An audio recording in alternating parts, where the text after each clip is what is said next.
Hi guys, my name is Abbey Ager and I'm here with Aaron. What's your last name?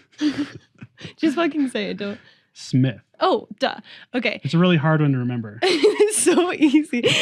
And we barely know each other. We just showed up here. We're ready to talk about cool stuff. She's a stranger off the street.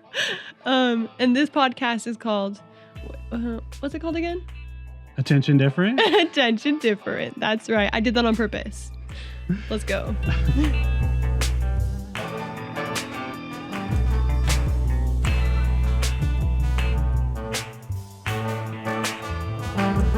So what are we talking about today? Today we're talking about ADHD in relationships, romantic relationships, but we could talk about any relationship, honestly. So specifically between ADHDers and non-ADHDers, right? Correct. All right. So let's jump into this. So essentially in this first part, which is content section, we're going to go over a few things about the topic at hand. So what are some of the common things that come up for ADHDers in relationships, especially between non-ADHD partners? Yes. And here's a list of some things that I've found and from my experience treating clients. So misunderstanding is one of the big ones that comes up. A feeling of being unloved or uncared for. And there's just lots of misunderstandings that come up in conversations and communication between partners. Criticism is another big one. Yeah.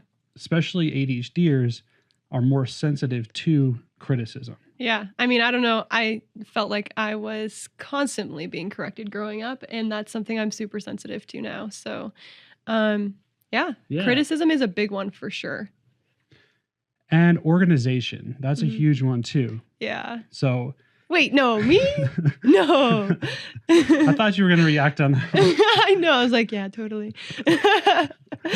But, keeping your living space clean or being organized with your schedule, time management, all those kind of things can come up and create conflicts in relationships. They're like, why is there sand on the ground? Why is your cat's litter box tipped over? Like, how come you haven't done the dishes in a few days? Stupid things like that. And interrupting or getting onto tangents. Yes, of course. Yeah. So have you seen that infographic that's like neurotypicals conversation? Oh my gosh. And I love her. She's such a cool girl. I follow her on Instagram. Dang, I wish I could remember her name. I do know it. But anyways, moment. I'm gonna find it. Shoot, I downloaded it Instagram because I needed to save time. Anyways, it's a really cool girl. We're gonna put it in the comments, and she made a little graphic that describes ADHD stories and how they are full of tangents. And honestly, it's not easy for the listener to listen to, is it? Yeah. Well, and it's not intentional, but for a neurotypical person, it might be from point A to point B. That's how their story goes, very logically. Like vertically, they don't get off on a bunch of tangents. An ADHDer, we're like A to C, D, E, F, G, H, I, J, K, L, M, N, O, P. It's all connected. Then somehow maybe get around to B or not because we just forgot about it. Right. So yeah, I mean that could drive something into your communication, some kind of wrench into it because the other person is constantly having to chase you around when you're just trying to have a simple communication back and forth. Yeah. So yeah, what's the last one? So parent-like interactions. So if one person, usually the non-ADHD partner, is feeling like they're acting in the role of a parent, telling the other person what to do, or coming down on them in a way that feels condescending, that's a big thing. And the non-ADHD partner might feel as if they're it's unfair to them. Like, I shouldn't have to be your parent. You should be an adult. I have kids. Why do I need to have, be parents to my kids and you? Rude. Yeah.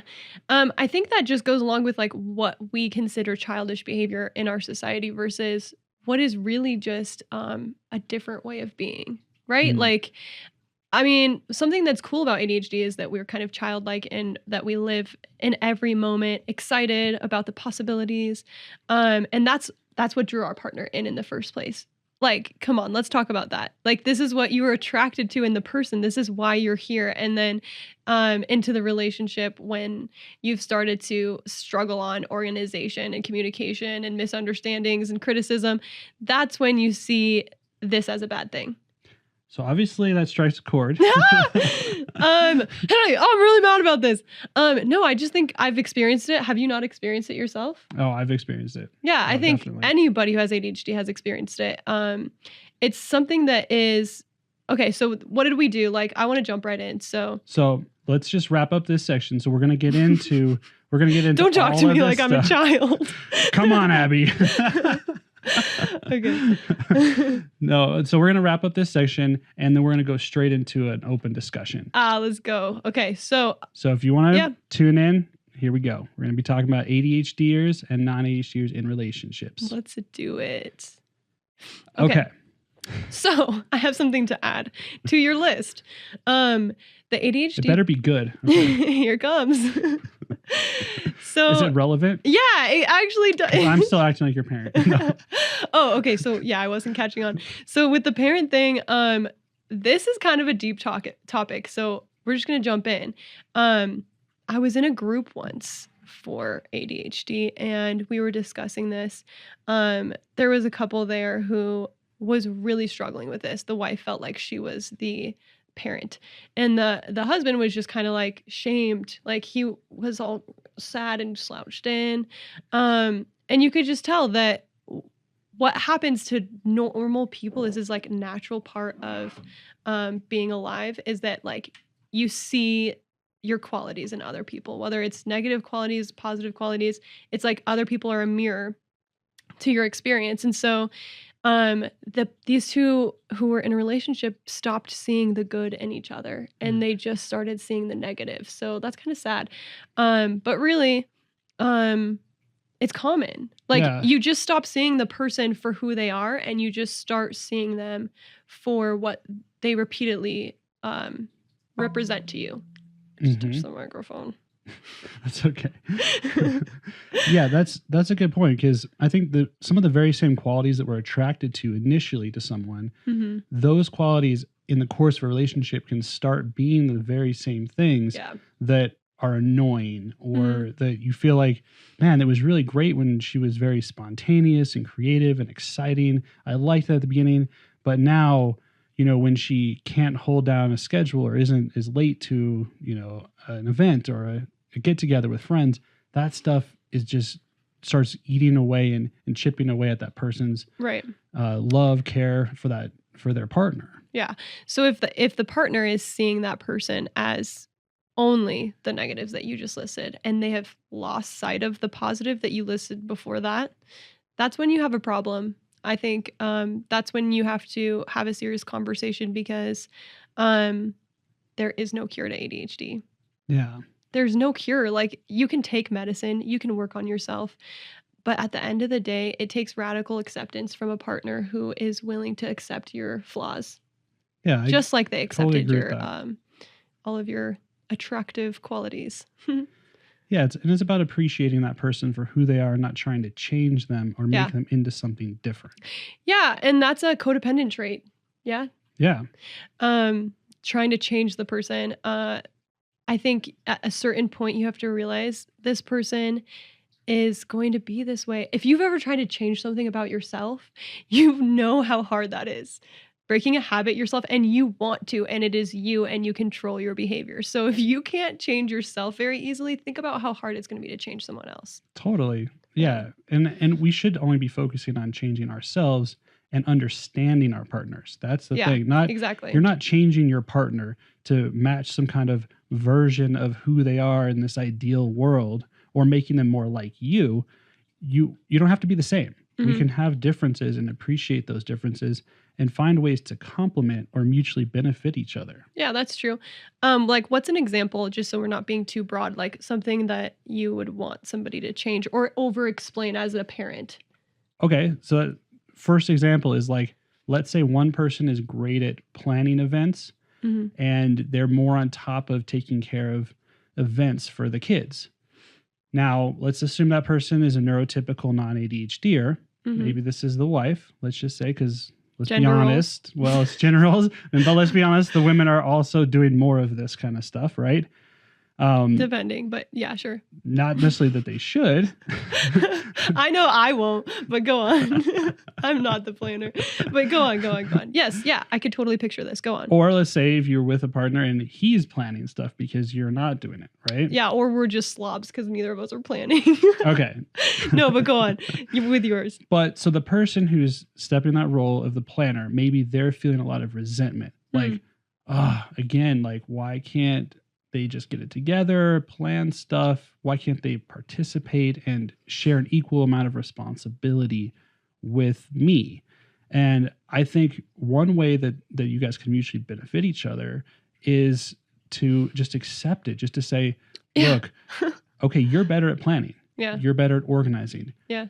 If you want help, bring the person in, not in a critical way, but just say, hey, let's get together. Let's find a time. Let's support each other. Don't expect them to just do it or do it as well as you can right off the bat. Maybe sit down together and try to work out some details together, help them in that process, or just appreciate what else they can bring to the table too. So maybe they're not going to be a planner, and if you stop expecting that, yes, maybe all of a sudden you'll be happier and say, yeah, you know what, I'll take the planning, but maybe you can take just the events you're interested in plan those, or yeah, sure, yeah, or contribute in some other meaningful way. I got one.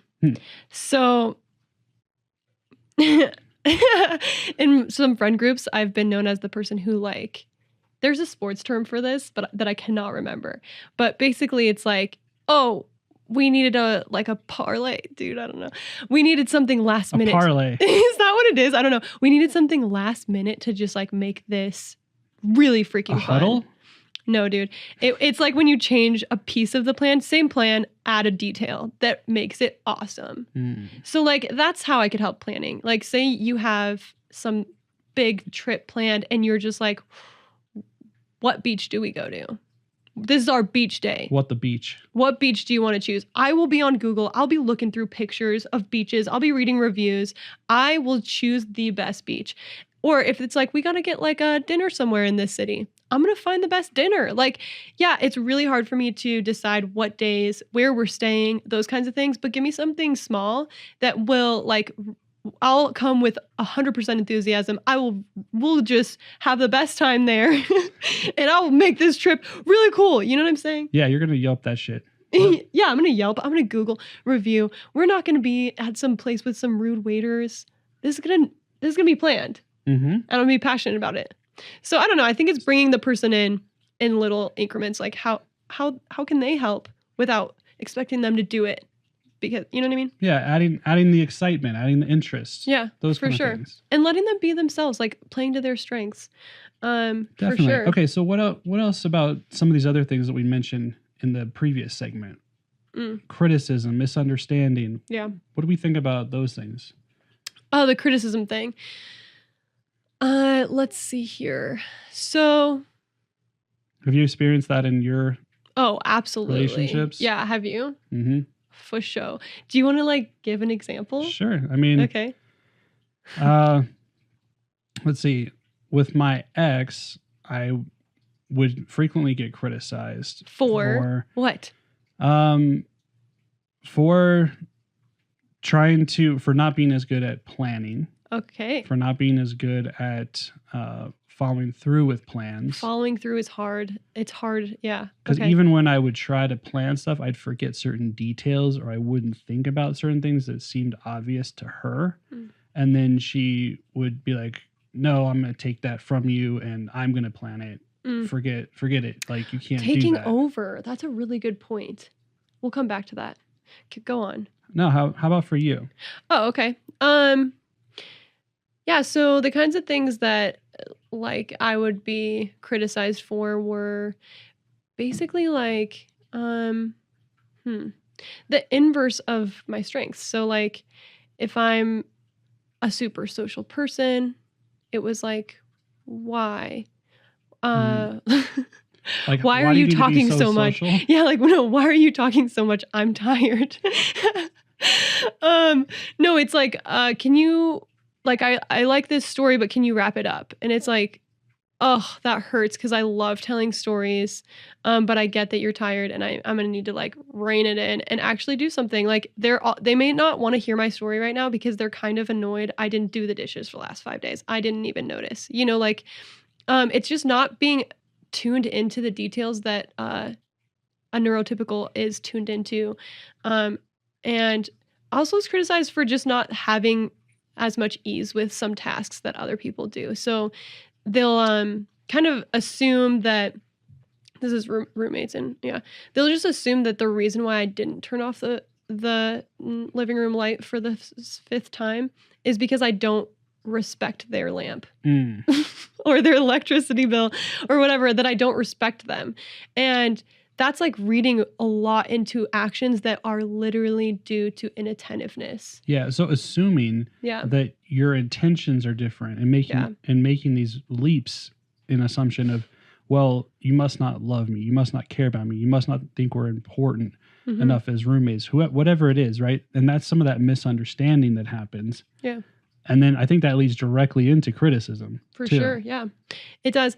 And I think over explaining things like as if I don't understand them. So, or like you don't know you did it, right? Yeah. Like, it's important to go to work, Abby.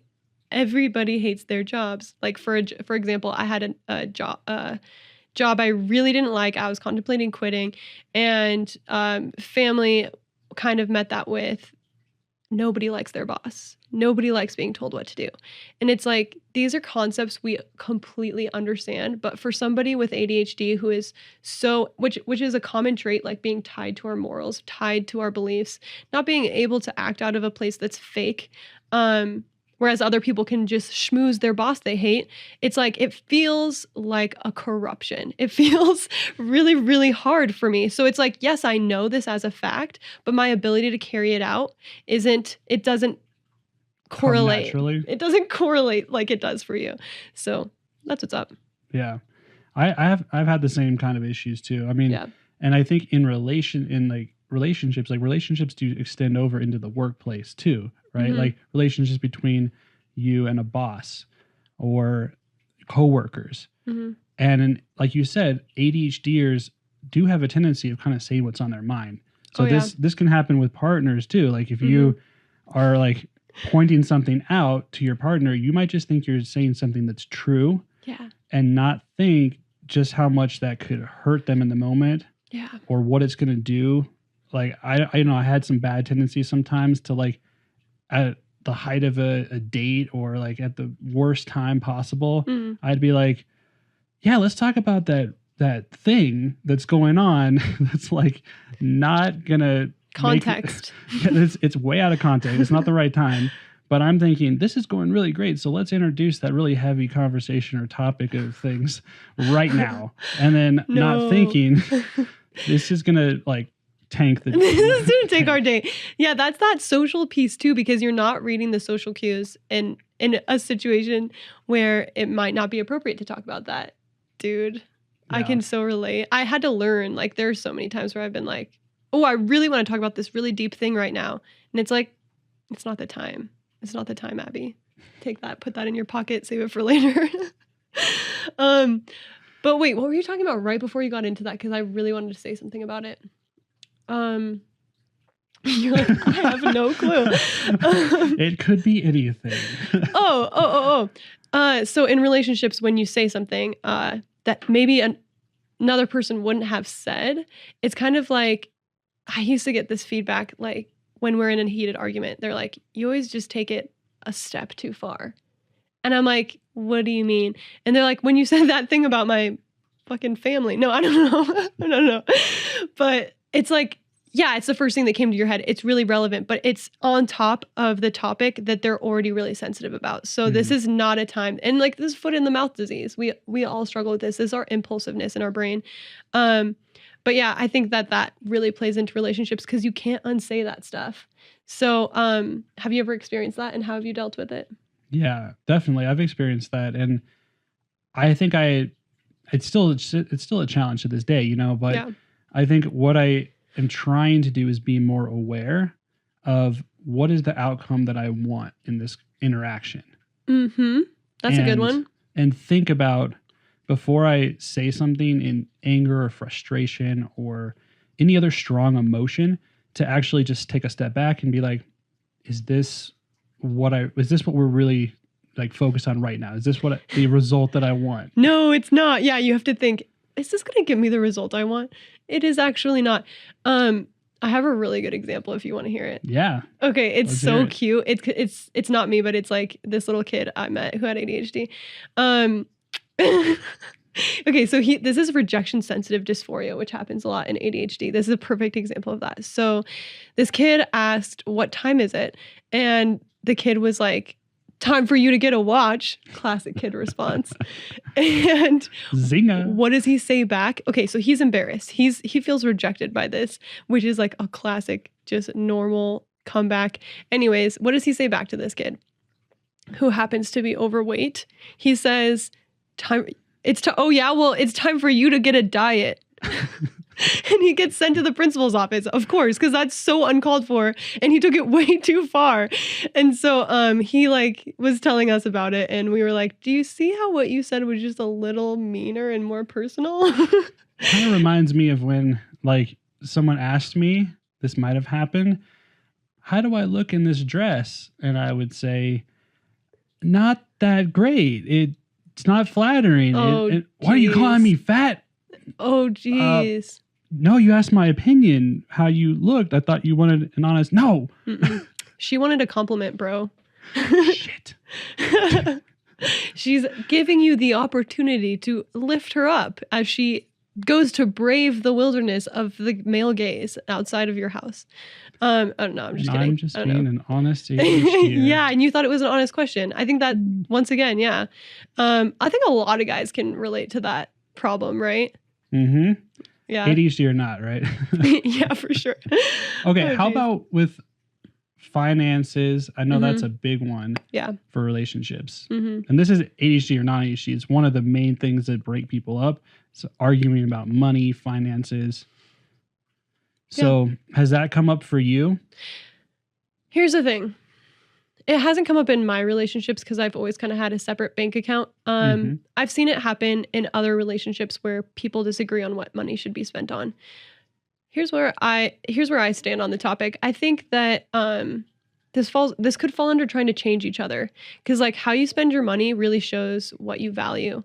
If you really value taking care of yourself and feeling good about yourself, and you're buying a manicure every month, it is really not your partner's business to like be commenting on that.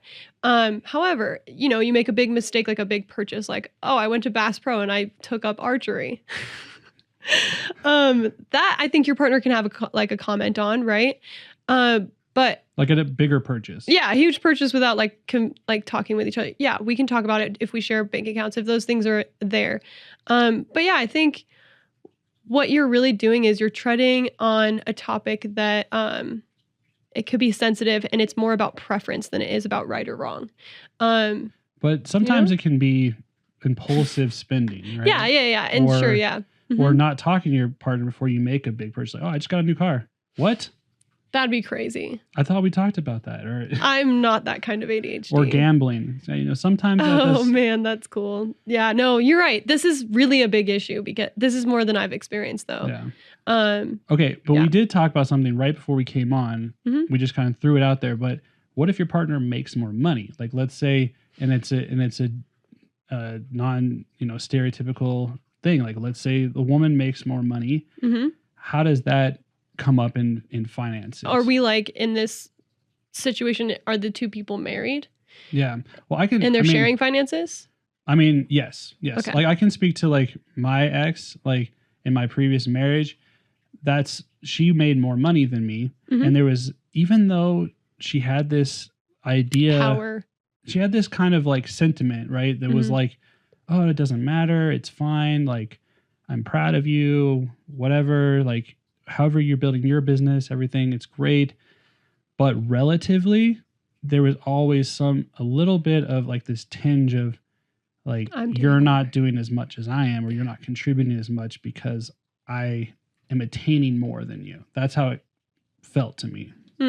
Okay, so this is like the classic scenario. I'm glad you brought this up of like a power imbalance of this person holding something over you.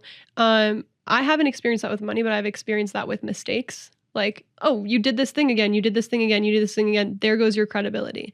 Like, I have more power because I have more money, because I make less mistakes, whatever. It's this power imbalance that happens pretty often in relationships where one person is ADHD. But I would just have to say, I don't think that's healthy. I think a mutual respect needs to be had because, dude, it just comes down to what you value. Like, are you making more money? But sure. But like, what's your job? You're a counselor. So you're providing value to people that is literally intangible. You're changing kids' lives. If I had an ADHD counselor when I was in elementary school, like who knows where I would be. You can't put a monetary value on that, what you're giving back to society.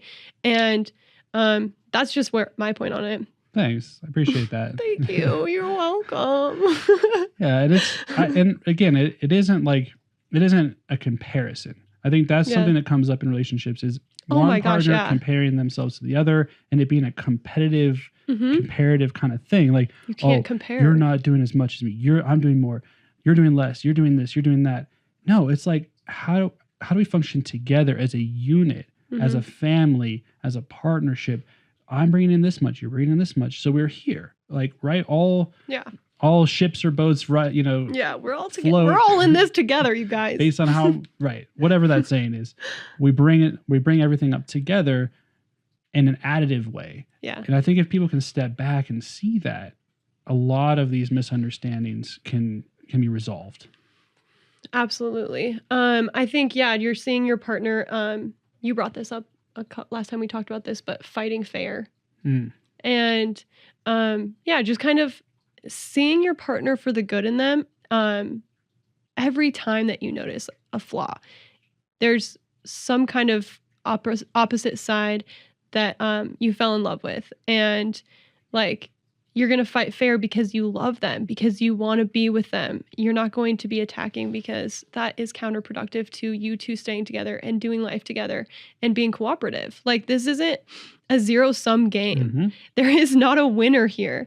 You guys want to be on the same team, winning together, if there is going to be a winning. I don't know. Yeah, and support each other. Yeah, exactly. But I think that's pretty human to like forget about that fact. Yeah, and appreciating the other person for what they are bringing to the table.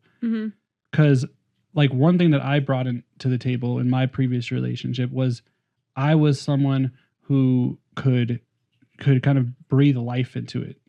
She was a little bit apprehensive, shy, nervous, anxious, kind of withdrawn, sometimes socially.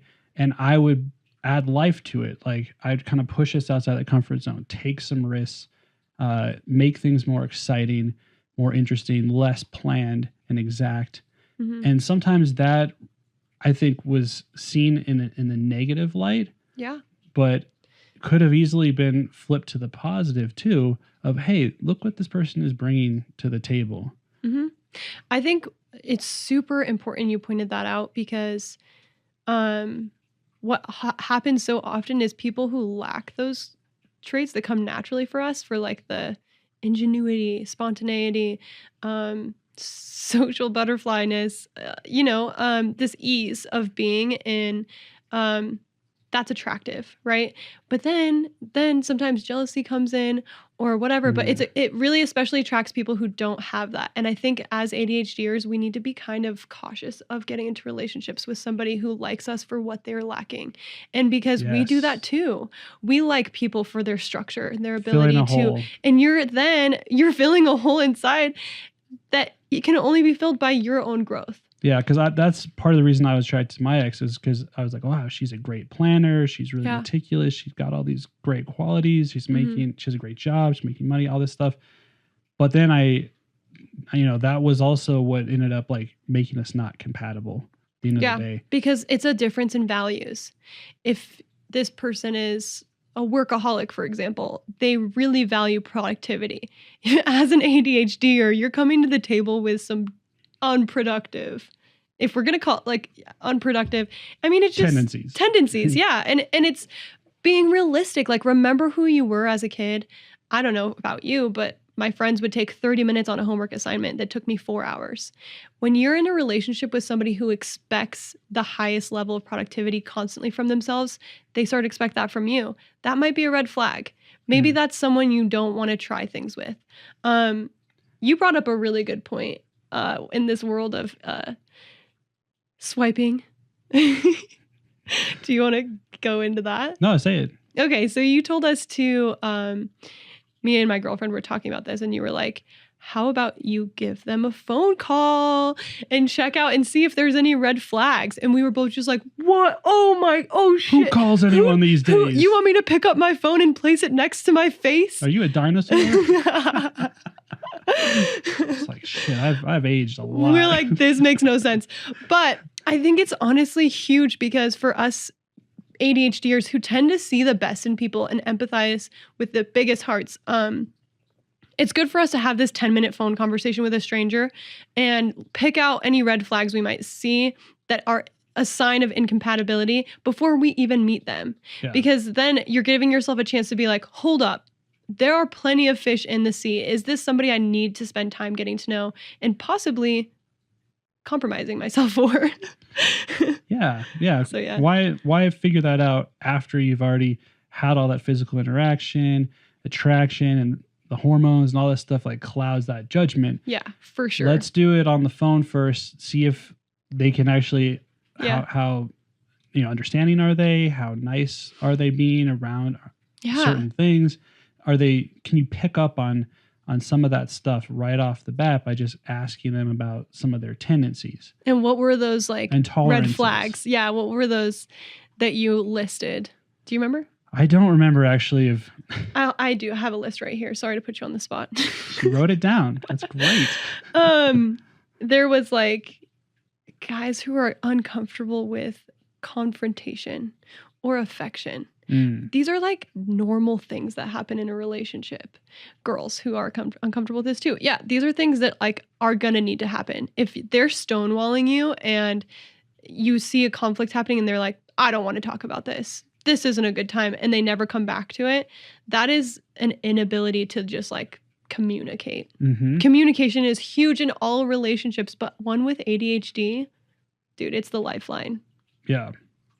Hey, I have an interesting thing though. Okay. Not to cut your list. No, dude, shoot it. No, shoot your thing. Shoot your shot. Let's go. Can an ADHDer be in a relationship with a non-ADHDer?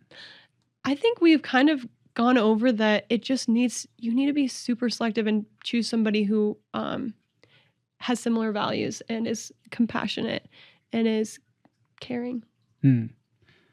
So you think it's possible? Yeah. What about you? Yeah.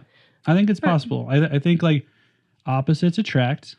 So sometimes you're attracted to that stuff. Now, it's after that honeymoon phase, after that first, let's say 6 months, or that initial phase where butterflies and hormones and everything's going on, and after that ends, are you guys still compatible? Yeah. How do you have those difficult conversations when you are having a fight or an argument or a disagreement over something like who did the dishes or who's responsible for cleaning up this thing or planning a trip? When that stuff comes up, how do you guys actually have those conversations, and are they healthy? Do they not kind of spill into those red flags, those things like criticism, trying to change the person, trying to like sandbag and put all of the past failures in their face? Like, I remember terrible. That's abuse. 5 months ago when you did that, and then 3 weeks ago you did that again, and then you did this, and it's been on 50 times. That's not productive. Okay, yeah. Dude, you know what? You bring up a good point. I feel like this is kind of heavy. Are you ready to dive in? Mm-hmm. We learned that abuse is common in relationships where one of the partners has ADHD. Why was that? Do we remember? Well, because I think we're oftentimes very trusting, and I think sometimes blame ourselves first. Oh my gosh, somebody can totally see that from a mile away. If they're looking for somebody who's going to self-inflict they're going to notice like an ADHDer, blah, sorry, I'm late, blah, it's my bad, oh, I'm so silly, I can't believe I said that, whatever, and they'll just take that emotional and they'll abuse. be like, oh my God, that's the target. So yeah, and then we will take it because we've beat up on ourselves enough. Yeah, and growing so up in a neurotypical world. We're so negative in our heads sometimes about our own performance and what we wish we would have done or should have done. Yes. And then we hear that from our partner, and we're like, oh, they must be right. Yeah, I am lazy. I am stupid. I am disorganized. God. And we internalize that message so much, we don't even realize this is unhealthy. This is abuse. This is actually emotional abuse where my partner is throwing back in my face those tendencies that maybe I can't even control. Yeah. Now, but I just want to bring this point up. ADHD is not an excuse. Okay. That's a good point. It's a reason. It's not an excuse. So the difference is really, it's not something you can say, well, I have ADHD, so I'm never going to do that.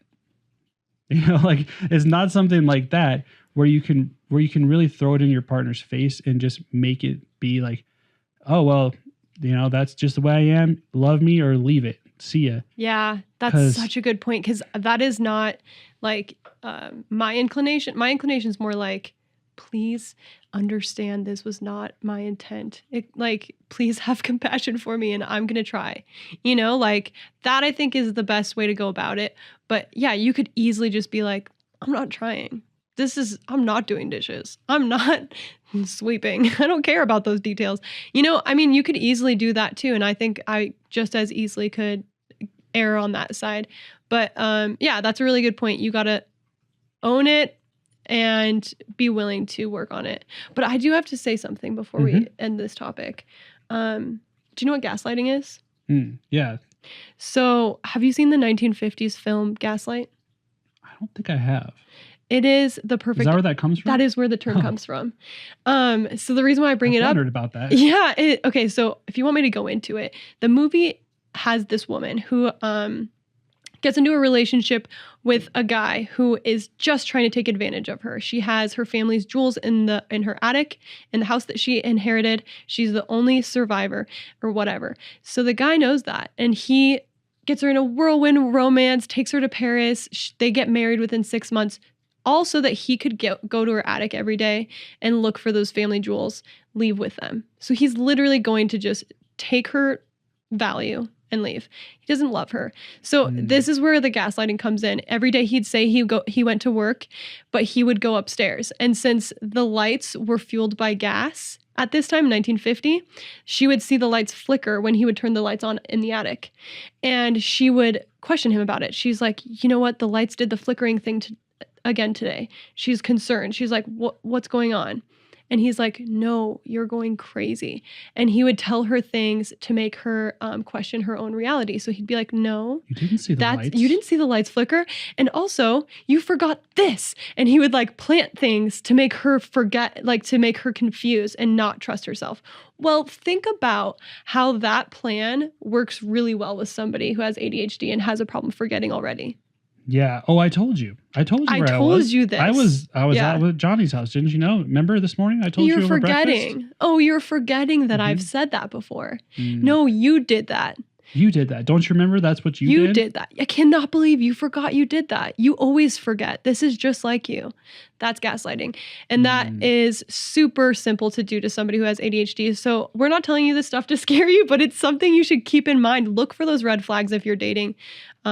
Out there in this world. Yeah, I'm really glad you brought that up. That was a great example. Yeah. Oh, geez. All right. Do you want to talk a little bit about solutions?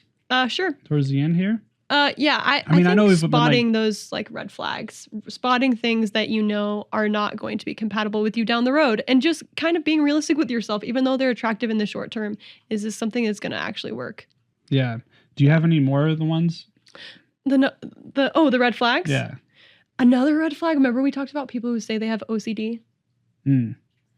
So someone that thinks they have OCD, like not actually OCD. They are not diagnosed with OCD in the same sense that somebody who's just like, oh shit, I forgot my jacket at home. I'm so ADD. hate that. They are not ADD. They're just saying that because they think it's funny. So people will like to say that they think they have OCD when all they really have is what? They're just very nitpicky. They have a critical control issues. Control issues. Yes. So I learned that is actually not OCD. There's a different thing. It's called OCPD, obsessive compulsive personality disorder. Well, I don't even know if it's that.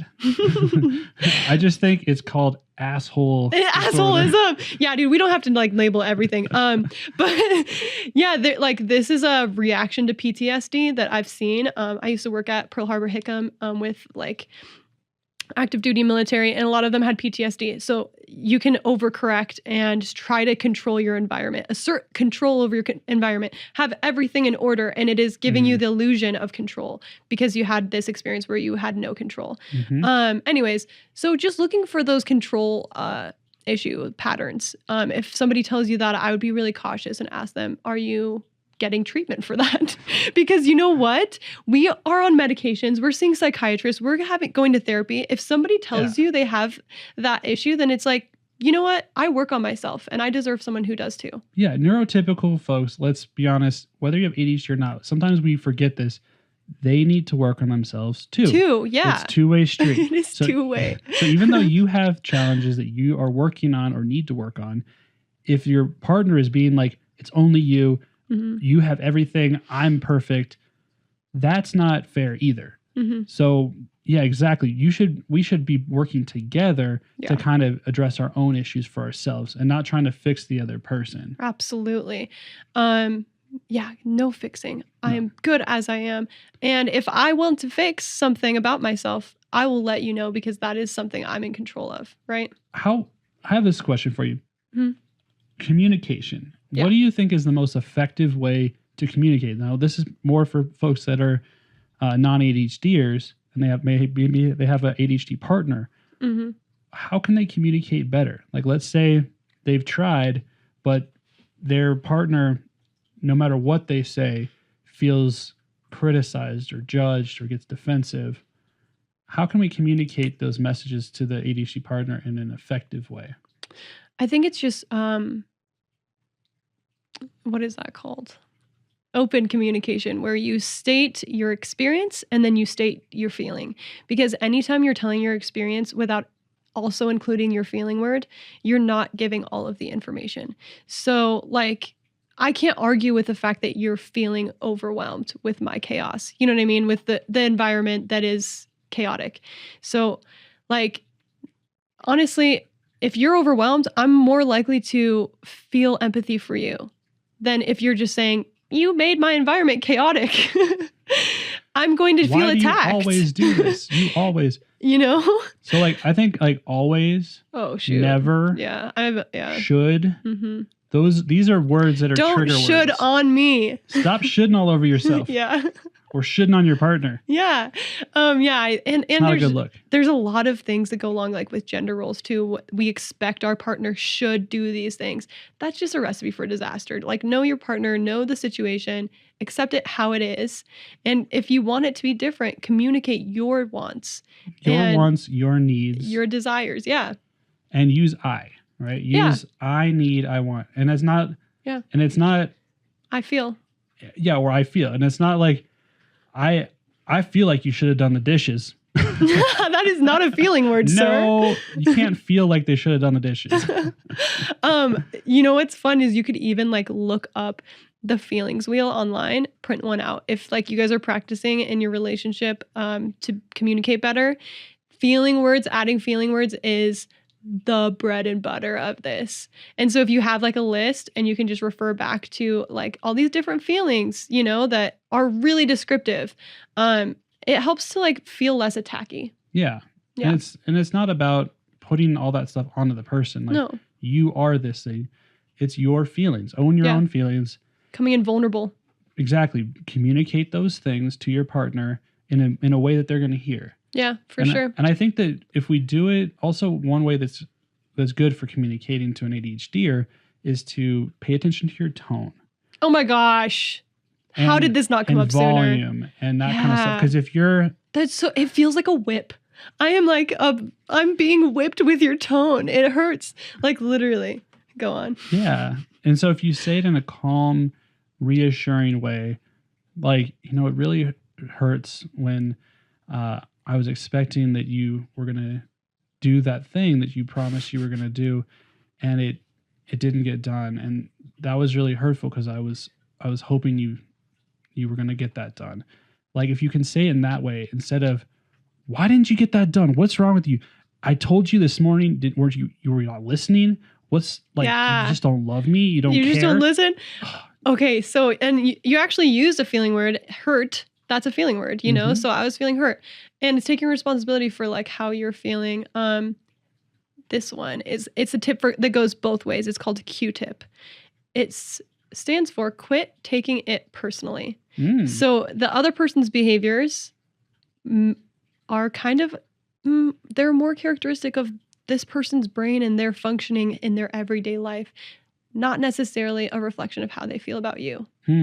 Wow. That's a good one. Dude, Q-tip. Q-tip. So yeah, quit taking it personally, guys. Both sides. So like, I think I could, take everything personally. I'm like a little baby jellyfish, like just able to be poked by any, but honestly, it's a sign of strength to really step outside yourself and be like, even though I'm feeling hurt, I'm feeling like this feels personal. It's like, talk to the person about that, really question if it is personal. And that's why this communication helps, because you might learn that's just the way this person is. They're going to work on it if they care, if they want to, if it's something they can care and to work on. Yeah. Yeah. Totally. What else? Okay. So like for people who live together, I've heard about making up games to keep the ADHDer on track with household tasks. Yeah. Add humor. Yeah. Make it fun. Yeah. Make it interesting. Use imagination. Yeah. Like make a colorful chart or a colorful thing. Like, I don't know if Steven's going to like this, but Steven's girlfriend sent me this text. Love. And it was this amazing chart. And I'm like, where did you find that? Like, I want to buy one of these things. And it had like little Mario coins from like Super Nintendo, or like back in the day when Nintendo had these little coins and these little characters, and it was a chore chart kind of thing for their house. It's the cutest thing. That's cute. And that's so cute. I wish I had it to like show you guys, but she bought that for him. She didn't buy it. She made it.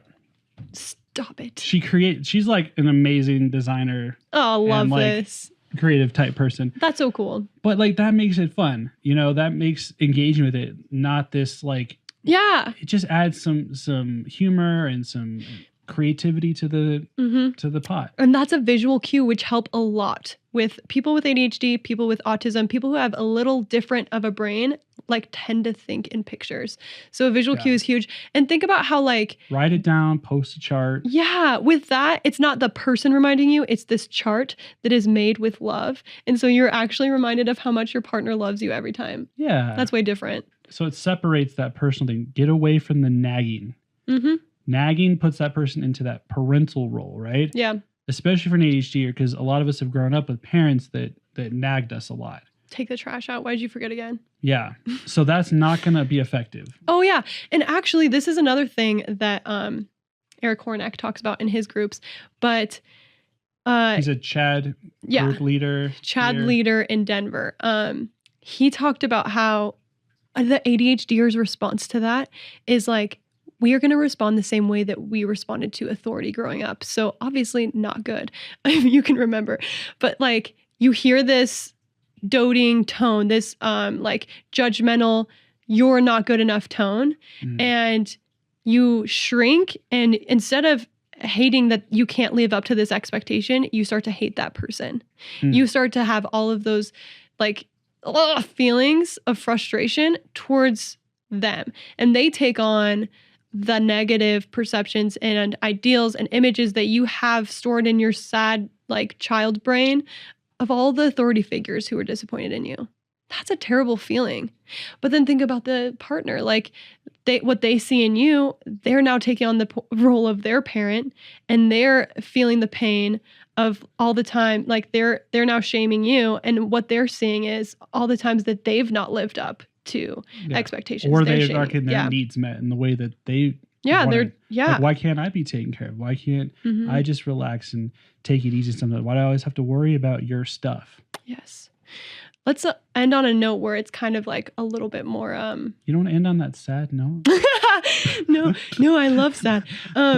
It's just let's end on a note where it's kind of like we're talking about in relationships sucks, people. it sucks. And It'll you're just never gonna be good. have to realize that, and the sooner you realize that, just like hide yourself in the corner and cry yourself to sleep. And okay, no. I feel like we should have compassion for the other person. So you can have compassion for them by thinking about how difficult sometimes it has been to live with your brain. And just imagine this person's been living in a neurotypical world with a neurotypical brain, not experiencing any of these hangups that you've had your whole life. And they're just now experiencing them for the first time with the person they love. And that's hard. That's also really hard. They had no idea that there's sometimes things aren't exactly how they believed they were. Yeah, or it comes as easily as they think they should. Yeah. Oh my gosh. How many times have you heard, this is easy? Why can't you do that? Mm-hmm. What's wrong with you? Yeah. But it's if this task was easy for you, you would believe, I mean, we have a tendency to think other people's brains are similar to ours. You would also believe that this person just didn't care enough to do the task. And you would probably take it personally too. So I think we could come in with some empathy.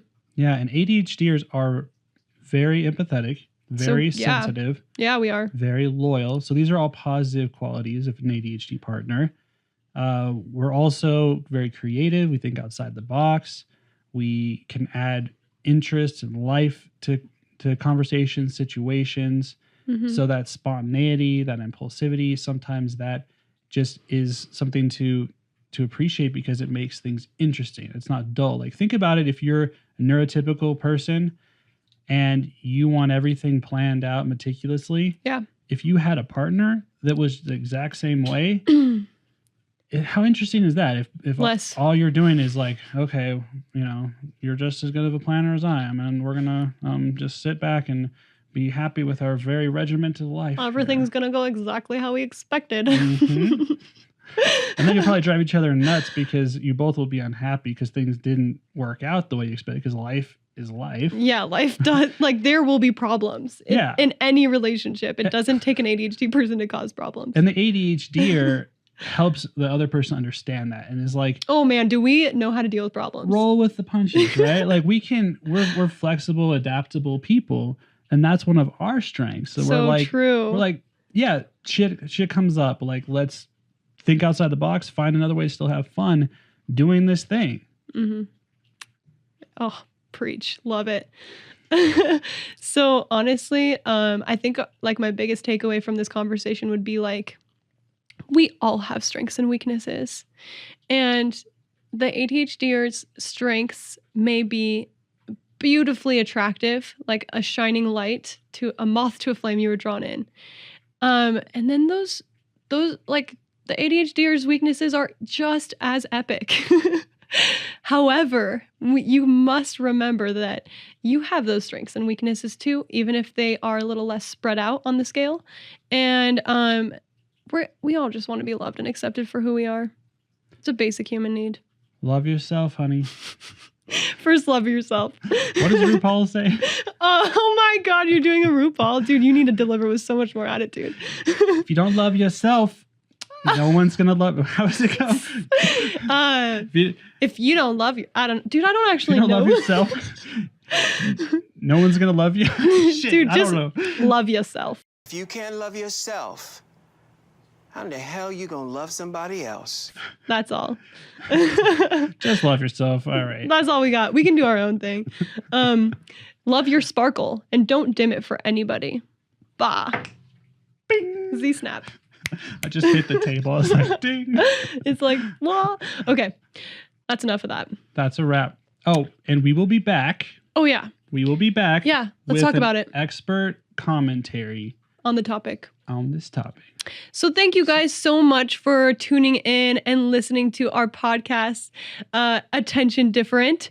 Again. Attention Different. Go to attentiondifferent.org. Yeah. Join our YouTube channel. Like us, follow us. We're also on iTunes. Oh, amazing. Share it with your friends, you guys, if it was helpful. If you're in a relationship, if you've been in a relationship, if you even want a friend to understand kind of what your relationship was like, do that. Write us at the socials, whatever social you're at. Give us a little bit of feedback, because if we miss something, we love this topic. We're willing to come back to it. My name's Abbey Ager. You can find me on the socials as well if you want to message me personally. Yep. And I'm Aaron Smith. And this is Attention Different. Woo! Thanks for tuning in. Bye. Bye.